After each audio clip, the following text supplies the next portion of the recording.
Ranked. The Premier League managers ranked in order of who would be best to self-isolate with. With me to rank the Premier League managers from 20 to 1 is former professional footballer turned current pundit Ian Fiveankles. Ian Fiveankles. At 20, bottom of the list, it's Nigel Pearson. Yes, he's the clear loser. As respected as he is, he's the kind of man that would walk into a room and just make you do press-ups. He'd turn the central heating off so that the shower runs cold.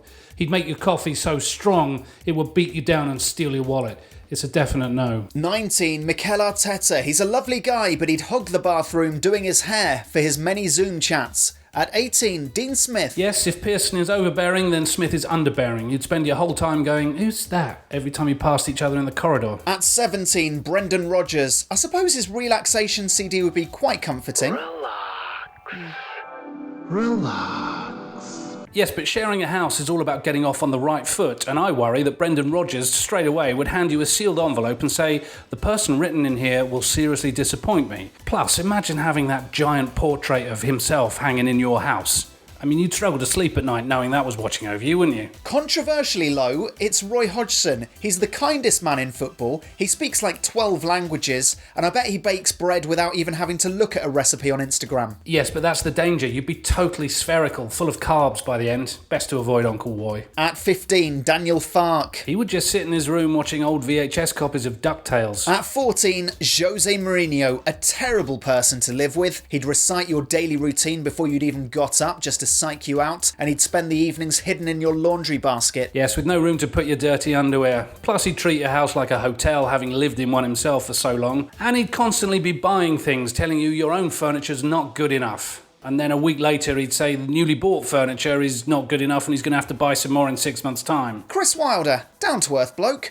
Wouldn't use up the storage on your TV recorder, but he'd make everything overlap in your house slightly and destroy the feng shui. In mid-table, Ralph Hasenhütt and Graham Potter, both pleasingly unassuming. Well, Hasenhütt literally means thief of the biscuits, so you wouldn't have any sweet snacks in your house if you lived with him. And Graham just nudges above Ralph because he insists on getting his players outside of their own comfort zones by forcing them to perform in musical theatre numbers. So you'd have wall-to-wall Les Miserables on Zoom sessions to enjoy. It would certainly blast away the cobwebs living with the Potster. The only reason he's not higher up on this list is he would insist on calling himself the Potster. Pep Guardiola at 10. You'd expect higher, but there's the suspicion that he wouldn't cope managing a small house. Absolutely, we know how good he is at the big mansions, but you put him in a 2-bed flat with no dishwasher and a cat with kidney problems, that really separates the men from the boys. At 9, Carlo Ancelotti. An incredible experience, but you'd keep thinking to yourself, why is Carlo Ancelotti living in my house? Yeah, the nagging suspicion that he should be somewhere else would gnaw away at the both of you. I mean, don't get me wrong, the guy is a dream housemate, but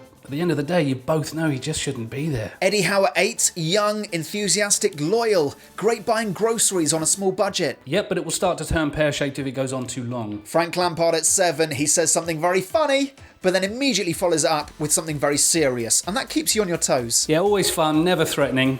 Can be a bit naive at times. He once texted me to ask if he could cook chips in the toaster, but yeah, you'd have a great time with Lampsy. Sean Dyche, having your bedtime stories read to you in the voice of Darth Vader is an opportunity no one should pass up. A slight chip on his shoulder that he hasn't been chosen to spend his time with a slightly better comedian, but he'll make the best out of a bad situation. And Steve Bruce at 5. Yes, having written 3 novels already named Striker, Defender and Sweeper, you'd gotta hope that Steve Bruce is going to be working on his 4th. I mean, when Shakespeare was quarantined because of the plague, he came up with King Lear. So if Steve Bruce can work on the 4th instalment of the Steve Barnes crime saga, the literary world is in for a treat. And what's it going to be called? Inverted wingback?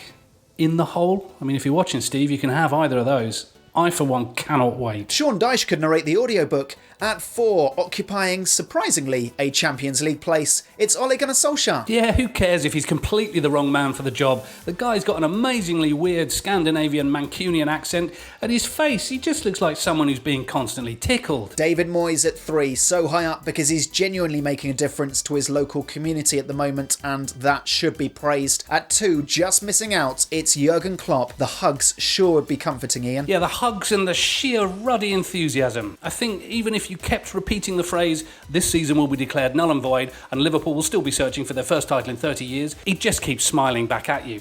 And then with a laugh and a skip, he'd go off and gegenpress the ironing and be ruddy incredible at it. I mean, it puts a song in your heart just seeing him gegenpress the laundry. And at number 1, the best manager to self-isolate with is Nuno Santo. He's your dad, he's your best mate, he's a mischievous Father Christmas, he gets brilliant imports from Portugal at a tenth of their value. When he leaves, as he inevitably will, you'll go back to living in a skip, but you don't mind because you've got those memories and it's all down to him.